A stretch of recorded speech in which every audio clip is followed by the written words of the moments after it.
The data card made no sound when it hit the podium. That was the thing nobody in the chamber would forget later. Not the words, not the faces, just the soft, quiet click of a small card placed on a surface, and then 30 years of patience ending. Rena Solis had been standing at that podium for 11 minutes. She had not raised her voice once. She had not used dramatic language. She had read from a prepared document in the same tone a person uses when they are returning something that was never really theirs to begin with. The Galactic Council chamber sat inside Vorath Prime, a ring station so large that its inner curve disappeared into artificial clouds. The chamber itself held 400 seats arranged in a circle, each tier rising above the last like the inside of a shell. The air was kept cold because the Vreth preferred cold. It had always been kept cold. Nobody had ever asked the human delegation whether they minded. Rena minded. She had minded for 6 years. She wore a thermal underlayer beneath her Navy diplomatic uniform and had never once mentioned it. She looked out at the chamber. The Vreth delegation sat at the high tier, as always 7 of them, four-armed, gray-skinned, robes the color of old stone. Beside them the Delathi reclined in their curved chairs, long pale fingers folded, looking bored. The smaller species, the Areli, the Porathi, the Gethborn, sat in the lower rings, quiet and watchful as they always were when the large species were in the room. Rena finished reading the final line of the document. She placed the data card on the podium and said, "This is our formal notice of withdrawal. Effective in 72 hours, humanity is no longer a member of this council." The chamber was silent for about 4 seconds. Then the Vreth High Speaker, a delegate named Vorath, made a sound that translated loosely as amusement. Several Delathi exchanged glances. From the upper tiers came a low rumble that functioned, in Vreth's social language, as collective laughter. Vorath leaned forward. His translator rendered his words in flat standard galactic. "Delegate Solis, this is not a resignation letter. This is a tantrum." Rena did not blink. "The data card contains the full legal filing," she said. "Our legal team has reviewed it against the founding accords. The withdrawal clause has existed since the Council's formation. No member species has ever used it. We are using it now." "You are a junior species," said a Delathi representative whose name Rena had always found difficult to pronounce. "You have been members for 30 years. You do not have the standing to." "The founding accords do not require standing," Rena said. "They require notice. We have given notice." Another voice from the upper tier. "This is about the Karath Accord. You are upset about mining contracts." "We are not upset," Rena said. "We have not been upset for a long time. That is the point." She picked up her notes. She nodded once to the chamber, not a bow, just an acknowledgement, and walked off the podium. The room erupted behind her. She did not turn around. In the corridor outside the chamber, her aide Dale fell into step beside her. Dale was 26 and had been in diplomatic service for 2 years. His face was doing something complicated. "They are going to send a follow-up request within the hour," he said. "I know. Are we going to respond?" "No." Dale was quiet for a moment. They walked past a row of large viewports. The gas giant outside filled each one in turn, brown and amber bands, slow and enormous, indifferent to the conversation happening in its orbit. "Do you think they believe us?" Dale asked. Rena thought about this. "No, they think we are negotiating. They think this is a pressure tactic. And when they realize it is not." She stopped walking. She looked at the gas giant through the nearest viewport. Something big and patient, she thought. Something that did not need anyone's permission to be what it was. "Then they will understand," she said, "what 30 years of not being taken seriously eventually produces." Back in the chamber, the session had dissolved into argument. 3 competing motions were being filed. The Vreth were calling for an emergency vote to formally reject the withdrawal notice, something that had no legal basis but which several delegates were loudly supporting anyway. The Areli representative, a small feathered figure named Sitha, sat very still in her seat and said nothing. She was watching the door through which Rena had left. Two junior Arelli aides leaned close to her and whispered. She waved them off gently. She had met Rena Solis once, years ago, at a trade function on a neutral station. They had talked for 20 minutes about water filtration systems of all things, because both their peoples had water-scarce histories. Sitha had left that conversation thinking, this one is serious. This one means what she says. She thought about that now. The chamber was loud around her. The Vreth were talking about consequences. The Delathi were talking about procedures. Nobody was talking about whether humanity had a reason. Sitha looked at the empty podium where the data card still sat, uncollected. She thought they are already gone. The rest of this is just the galaxy catching up. Outside, Rena's shuttle disengaged from Vorath Prime and began the long turn toward human space. She did not look back at the station. She had already said everything she came to say. 72 hours. The clock was running. Nobody fired a weapon. Nobody gave a dramatic speech. Nobody blew up a ship or blockaded a lane or sent an ultimatum written in fire. Humanity simply stopped. It happened in stages, and each stage was so quiet that the Council's monitoring networks almost missed it. Almost. The first signal came from Helta 9, a border logistics station that processed roughly 40,000 tons of refined metals per standard cycle. At the start of Cycle 7 on the first day after the withdrawal notice, the outgoing cargo manifests went blank. Every scheduled shipment canceled. Every contract flag withdrawn. The Delathi cargo fleet that arrived 4 hours later found a docking bay so empty that their pilot thought he had the wrong coordinates. A single human technician met them at the bay entrance. His name was Bren. He was 41 years old, had worked logistics for 17 years, and had the kind of face that had long ago stopped being surprised by anything. He handed the Delathi dockmaster a single printed sheet. The dockmaster, whose species communicated partly through skin color shifts, turned a pale and confused green.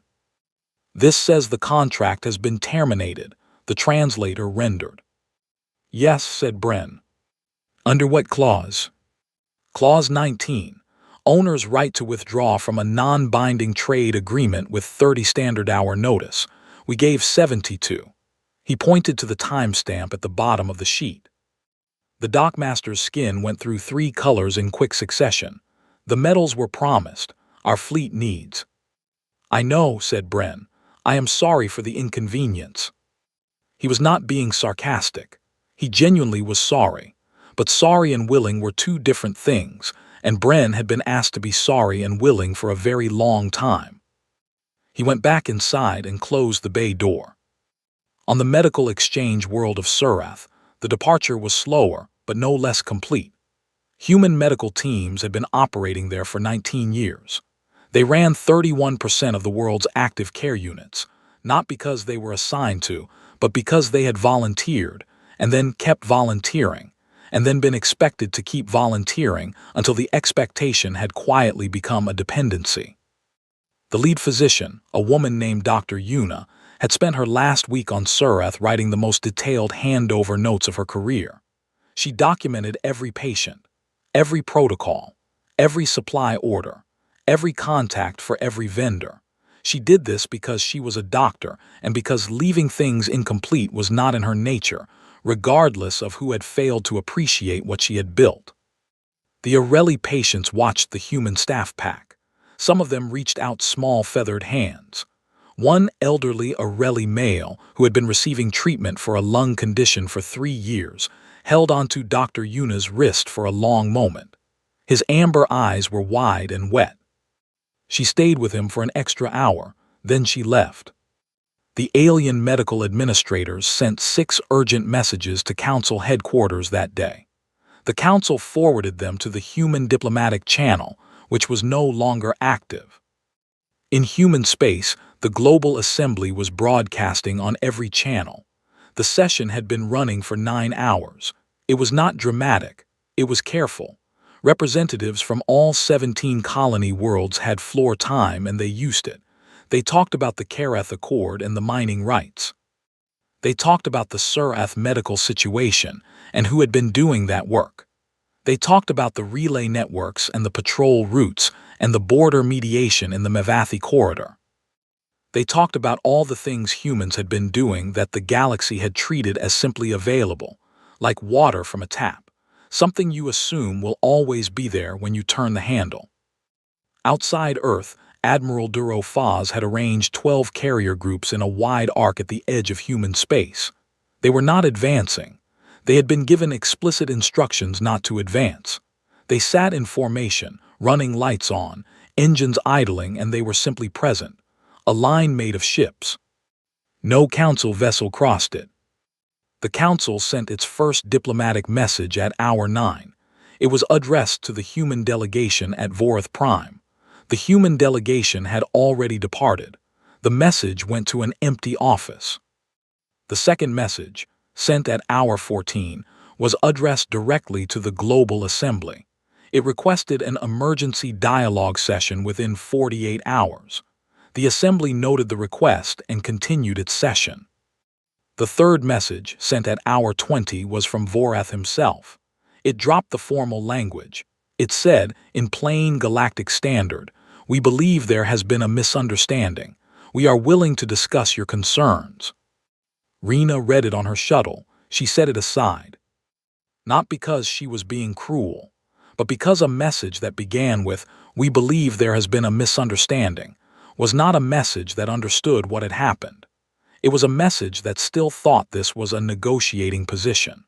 It was a message from people who had not yet accepted that the hand they had spent 30 years reaching for had finally, quietly, completely, pulled back. In a small crew quarters near the back of the shuttle, Dale was writing a letter to his mother on a colony world in the Outer Ring. He described the chamber, the silence after the data card, the laughter from the Vreth tier. He wrote, "I thought I would feel scared. I do not feel scared. I feel like I have been holding my breath for 2 years and someone finally opened a window." He sent the letter and went to sleep. The shuttle moved through open space. Behind it, somewhere in the dark between stars, the Galactic Council was beginning to understand that the handle was turning and nothing was coming out. The 72 hours were almost done. There is a particular kind of silence that happens when something you never noticed stops working. It is not the silence of peace. It is the silence of a missing sound you did not know you were hearing. The Galactic Council heard that silence on day 6. It started with the relay network. The deep space communication grid that connected the Council's outer colonies to its core worlds was one of the oldest pieces of shared infrastructure in galactic history. It had been built 200 years ago by the Vreth, maintained for a century by a rotating team of species, and then, gradually, without anyone making a formal decision about it, had become the domain of human technicians, not because humans were assigned to it. Because humans had kept showing up. They were reliable in the deep posted stations where other species rotated out after a few months and did not return. Humans stayed. They learned the systems. They taught each other. They wrote the maintenance manuals that everyone else used. On day 5 after the withdrawal, the last human maintenance crew left Relay Hub 7. They locked the systems in stable mode, filed a full technical report with the station's automated log, and boarded their ship. On day 6, Relay Hub 7 needed a calibration update. In stable mode, it could not update itself. It sent an automatic request to its maintenance queue. The maintenance queue was empty. Hub 7 went into error state. 3 connecting nodes, each dependent on Hub 7's signal timing, began drifting out of sync. By the end of day 6, a communications blackout had spread across 42 outer colony systems. The Vreth Outer Fleet lost contact with its command structure for 9 hours. A Delathi passenger liner, rerouting around the blackout, made a navigation error and had to be rescued by a Geth-borne patrol vessel that had only happened to be nearby. Nobody died, but it was close. In the council chamber, Vorath called an emergency session. He stood at the upper tier and demanded that someone explain how a species that had been a member for 30 years had managed to become so deeply embedded in critical systems without any oversight body noticing? Nobody had a good answer, because the answer was uncomfortable. The answer was that oversight bodies notice things that cost money or cause problems. Human technicians working quietly in deep stations did neither. They were simply there doing the work, and the council had filed that under functioning normally and moved on. Meanwhile, on the agricultural moon of Dalath Sev, a food processing crisis was developing. The moon fed a significant portion of the Dalathi home system. Its soil was mineral poor and required chemical processing support to grow anything at scale. 19 years ago, human engineers had designed a soil processor network for the moon, a sophisticated system that required a firmware update every 90 days to maintain proper mineral balance. The last update had been 58 days ago. The next one was due in 32 days. The firmware was human-authored and embedded in a proprietary human industrial system. The Dalathi engineers who examined it on day 8 reported back to their government with the same expression, though their faces were structured differently from human ones, that anyone wears when they realize the bridge they are standing on was built by someone who is no longer returning their calls. A Dalathi government official reached out through back channels to the Human Global Assembly. The message was phrased carefully. It acknowledged that relations had been complicated. It expressed that the Dalathi government hoped for a resolution, and it asked, very politely, whether the firmware documentation could be shared. The assembly read it. They met about it. They decided to share the documentation not as a concession, but because letting food production fail on a populated moon was not something any human wanted on their conscience. But they sent it through a new channel, not the council diplomatic channel, a direct Dalathi government channel. The message that accompanied the documentation was equally polite, and it included a line that the Dalathi government read 3 times. Humanity is happy to assist Dalathi directly. Please contact us without routing through the council. It was a small thing. It was also enormous. On the Surin-Mevathi border, the situation was less manageable. For 6 years, a human diplomat named Foss had been making quiet trips between the two sides, drinking whatever they offered him, learning the small gestures that meant discomfort was rising, and intervening before anyone started shooting. He was not famous. He had no title that anyone outside the border zone would recognize. He was simply a human who knew where the pressure points were and kept his hand on them. Foss was on a shuttle back to Earth when the first shots were fired. He heard about it over the ship's news channel. He sat with his hands around a cup of water and stared at the wall for a long time. Then he sent a message to Rena Solis. It said only, "The Mevathi border has opened. You need to know." She responded within the hour. She said, "I know, we are watching." On a small Areli station near the outer rim, Paul, a human engineer on the last day of his contract, watched the same news broadcast. He was supposed to board his ship home in the morning. The Areli station administrator, a thin woman named Tiv with copper-colored feathers and careful eyes, found him in the common room that evening. She sat across from him and said nothing for a while. Then she said, in careful standard galactic, "You are leaving tomorrow." "Yes," said Paul. "Is there anything that would make you stay?" Paul looked at her. He looked at the news screen. He looked at his hands. "That is a very good question," he said. The galaxy was unraveling slowly, the way things do when what held them together was never properly named. The station called the drifting point had no government, no permanent population, and no allegiance to anyone. It existed in the gap between 3 territorial zones, which meant it belonged to all of them and none of them, which in practice meant it was the one place in the galaxy where anyone could meet anyone without either side having to cross into the other's space. It had hosted peace talks, trade negotiations, a wedding between 2 species whose home worlds were technically at war, and once, famously, a poker tournament that had nearly started an interstellar incident.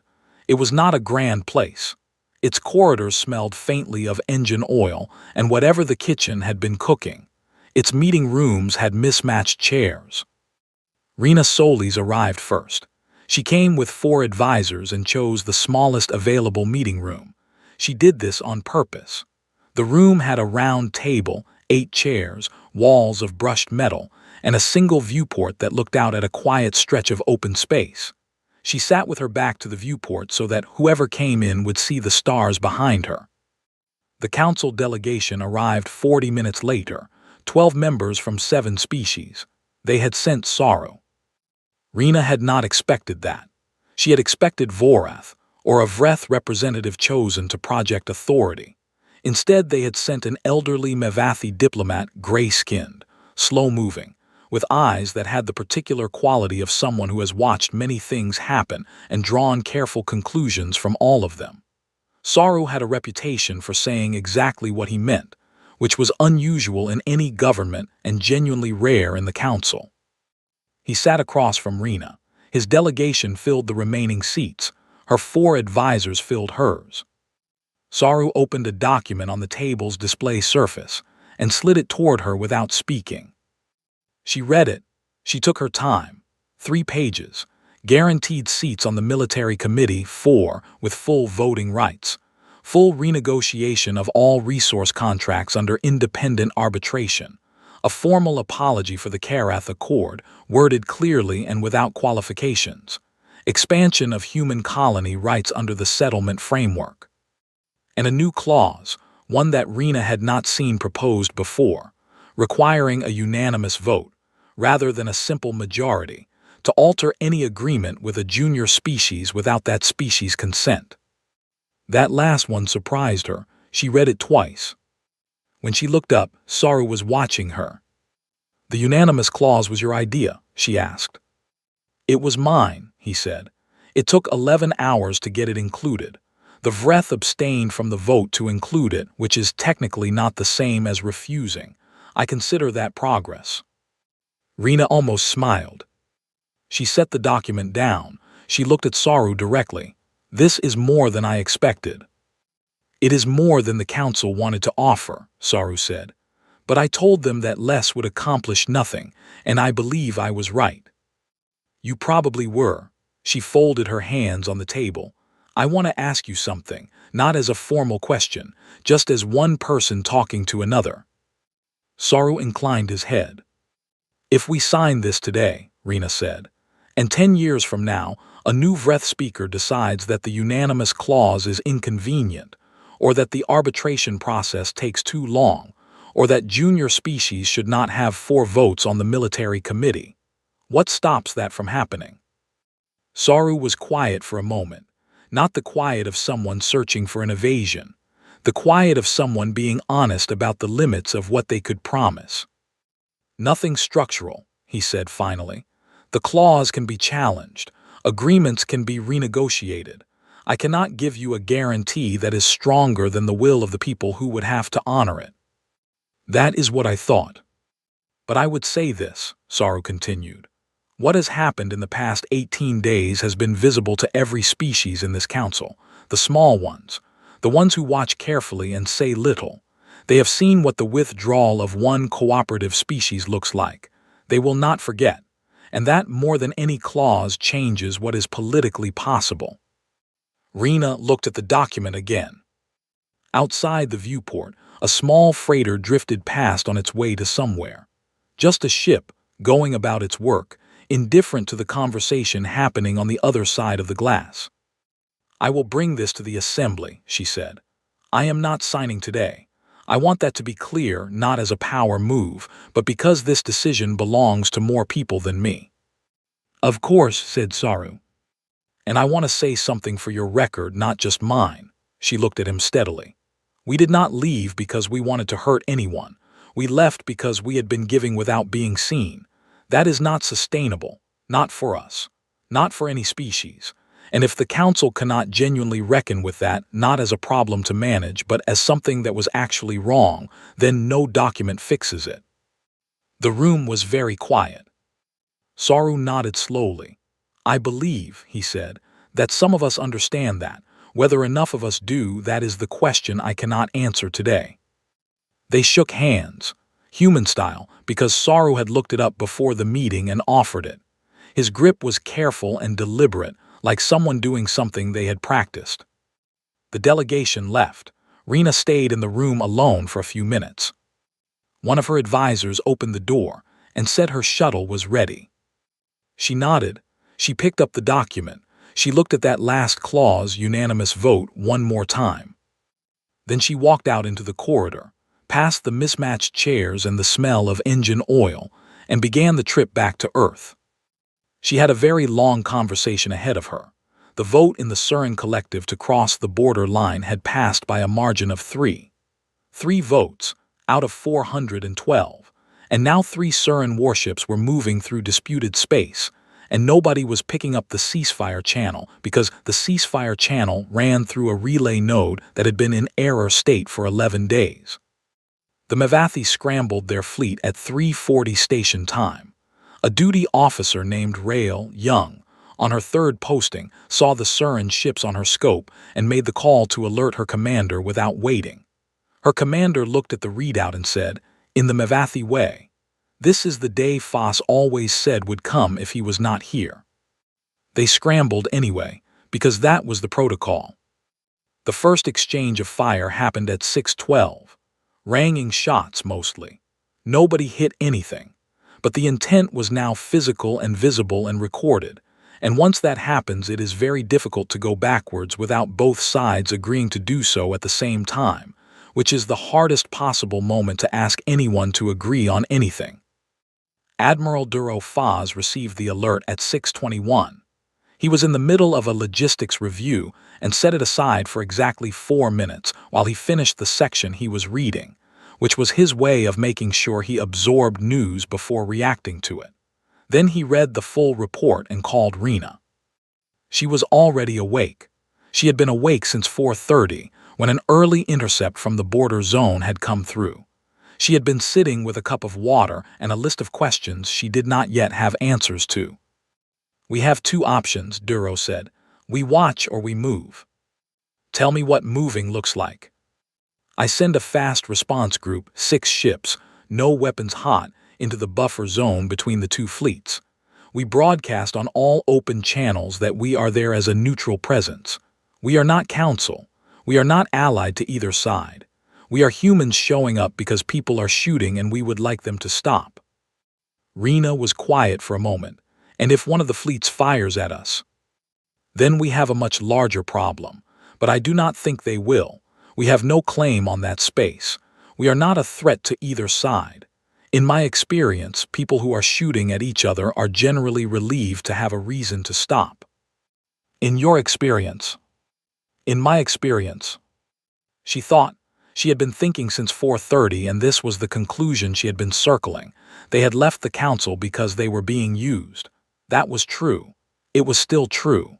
But there was a difference between being used by an institution and stepping back from a conflict where real ships were firing at real people. One was about dignity. The other was about something more basic. "Call the assembly," she said. "We need the vote." The assembly session ran for 4 hours. It was the hardest 4 hours of Rena's diplomatic career, and she had spent 3 of them listening, not talking. The arguments against were honest and serious. "We are not responsible for this. We cannot be the galaxy's emergency service when the galaxy does not respect us. If we go in now, we signal that withdrawing changes nothing, that we will always show up when things get bad, regardless of how we are treated." These arguments had weight.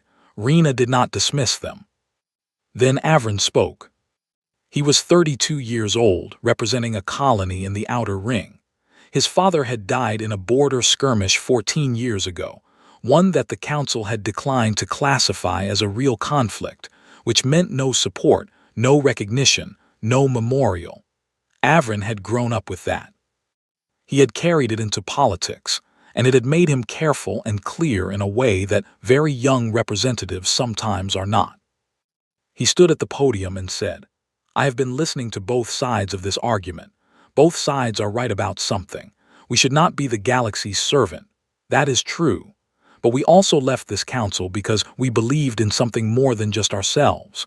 We said in the chamber, in public, on every broadcast channel that we were not turning away from the galaxy. We were changing how we engaged with it. If we sit here and watch people die because helping them would be inconvenient, then we did not leave the council because we had principles. We left because we were tired, and tired is not the same as principled. He paused. We did not leave because we stopped caring. We left because we were being used. Those are not the same thing, and I think we know the difference. The vote passed, not unanimously, but it passed. 6 human ships entered the buffer zone at 1304.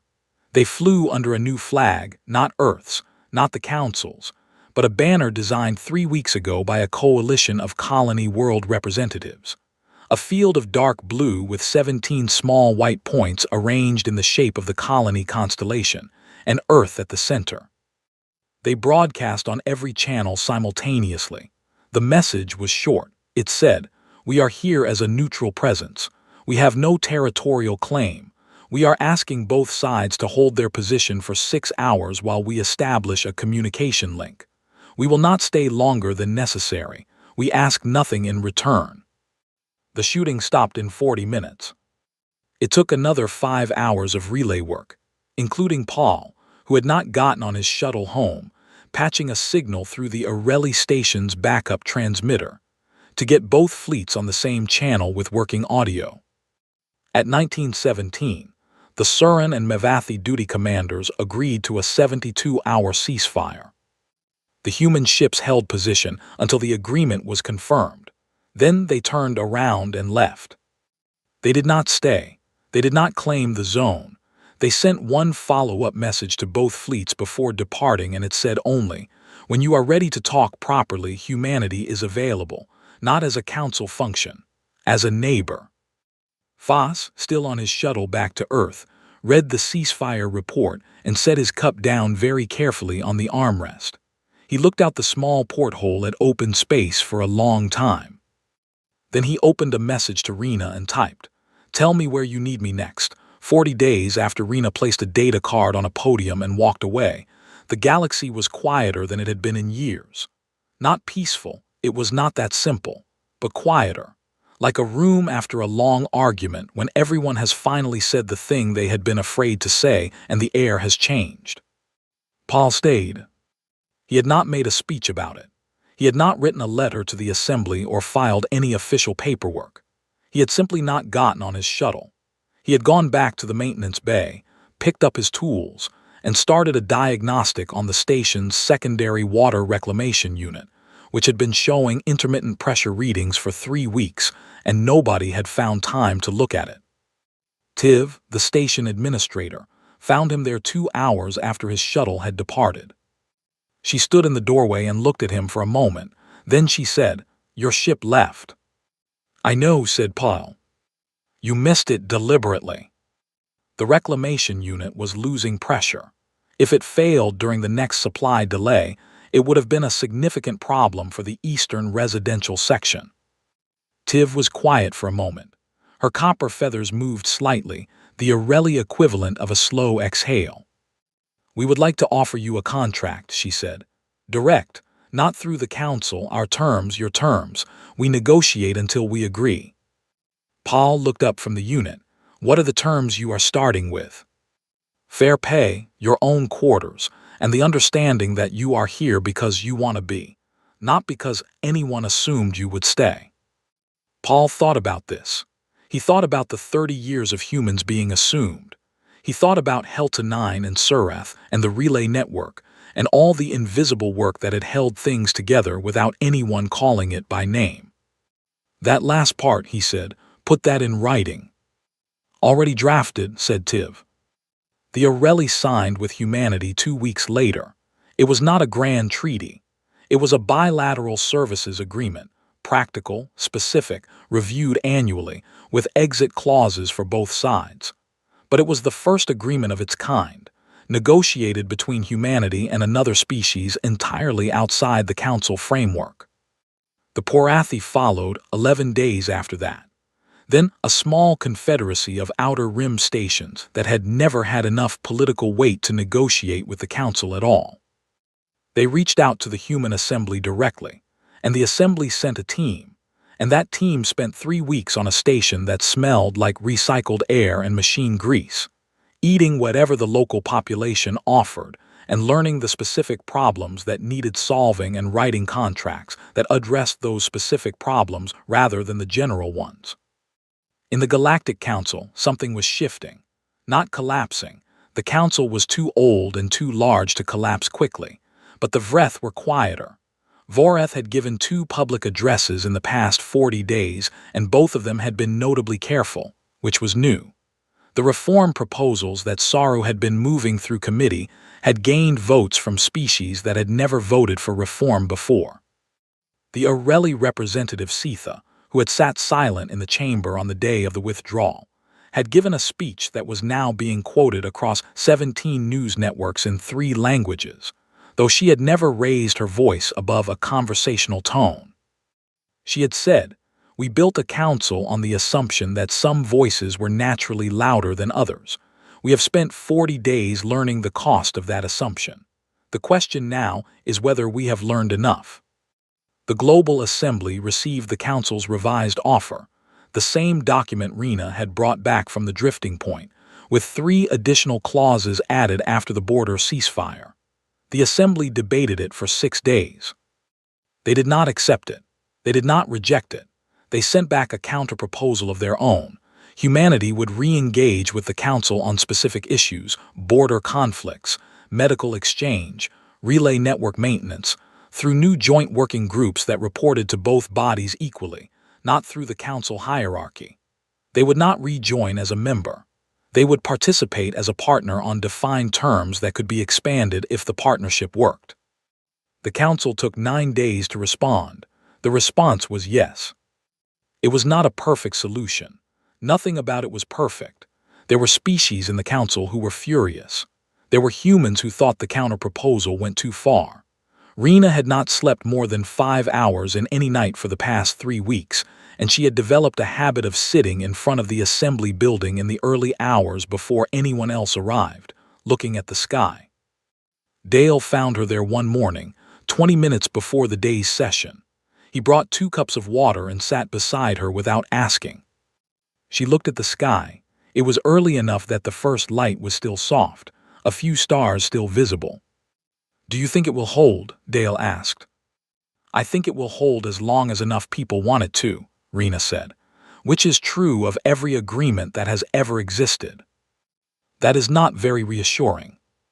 "No," she agreed, "but it is honest."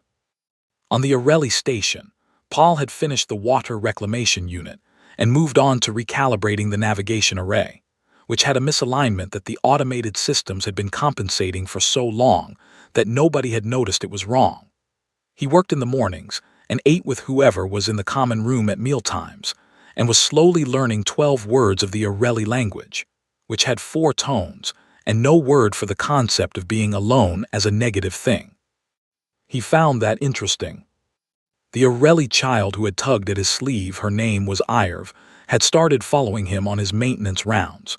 She did not help. She was 6 and not permitted near active equipment. She simply walked behind him and watched. Sometimes she asked questions. Most of the questions were about why things worked the way they did, and Paul answered all of them, even the ones that required 15 minutes to explain properly. Her parents had thanked him once, a little awkwardly, in the way of people who were not sure whether thanks was appropriate or expected. He had told them it was no trouble, and he meant it. Not in the way of someone performing niceness. In the way of someone who had found, without exactly looking for it, the thing they had actually come out here to do. On Earth, a child asked her father what humanity was now, if not part of the Council. He thought about it for a long moment. He looked at the stars coming out. "Free," he said, "and still here." She thought about this seriously, the way children do. "Is that good?" she asked. He put his arm around her. Outside, the sky was going from blue to the dark at the edge of space, and somewhere out there the relay networks were running, and ships were moving, and people of many kinds were doing the work of being alive in the same galaxy. "Yeah," he said, "I think it is."